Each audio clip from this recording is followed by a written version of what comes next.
I'm Andrea Adelson. I'm the editor of the Laguna Beach Independent. I'm here with Tammy Keith. She's a school board candidate. We're here to ask her a few questions. So Tammy, tell us a little bit about what brings you here and why you're willing to put up your time to pursue office and hopefully get on. Well, I was born and raised in Laguna Beach and was very fortunate to go on afterwards to graduate from UCLA and get my master's in education at Columbia University, and have really committed my life to education. My passion is to be able to nurture and support the whole child, academically, emotionally, and socially. Having my own children now in Laguna Beach Unified School District, I have 3 children, 10, 13, and 16. I have had the opportunity to see really what their experiences have been and how I can best support them and our greater community. So I have been given this opportunity right now to really give back to the community that's given me so much.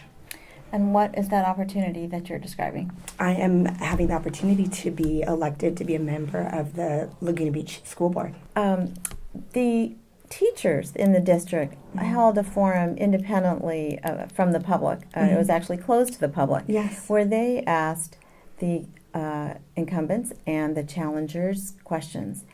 What was the result of that meeting, and what were you asked? It was interesting. I wasn't asked the questions that I hoped to be asked.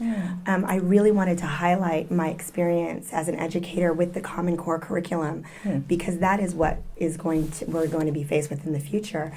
And my knowledge and support of the teachers in that will be critical going forward. We need to make sure that everything that we're purchasing is aligned with the Common Core. We need people who are assessing it appropriately and being able to support the administrators in implementing it. So I actually was excited to be a part of that conversation, and didn't feel that I was given the opportunity to really show the teachers that I'm there to support them and to encourage them and empower them through the leadership in our district. So it was a very interesting experience for me, and unfortunately the result was even more surprising, that the teachers were somehow able to agree that the current incumbents, that the incumbents were the people who they would like to continue to support. As part of the forum with the faculty, were there any questions that were asked that were surprising? I really feel like the teachers, of course, are very happy with the way things are in Laguna Beach. Their average teacher salary is $91,000 in Laguna Beach. It's the highest, I think, in the state. So I could imagine they would want to keep and retain that. And my goal would never be to take salaries away, but my goal would be to really have very high expectations and continue to make sure the policy is supporting teachers who are performing and really doing their job. And I actually feel that we should give incentives to the teachers who are doing their work, and we're seeing the results in their students.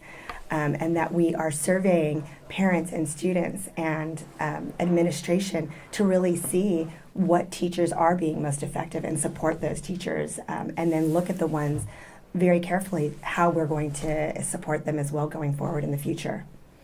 So as part of those questions, though, did they ask you anything or omit anything that you think that should have been more probing, or you think that they're just being protective of their jobs? I think that they're very concerned that they might be asked to do more than what they would like to do going forward, when really the teachers who are working really hard and getting the results would love everybody else to do their part and get the results as well. I think that the expectations need to be met across the board, and that's what's happening.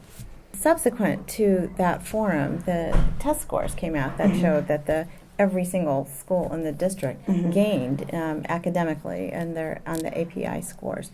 So it's hard to be critical of the district.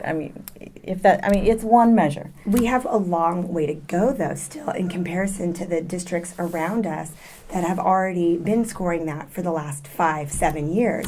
So for me, those little leaps are important, but we need to be making taking larger leaps. And those API scores are almost going to be pushed to the side going forward when these new Smarter Balance curriculum assessments are going to start taking place. They're going to be looking at a full gamut of assessments now. And those API scores are going to be one measure of a lot of different measures that are going to be taken into consideration. Oh, very interesting. It is very interesting. All right, there's a lot to come. Yeah. Tammy, we wish you luck with your campaign. Thank you so much.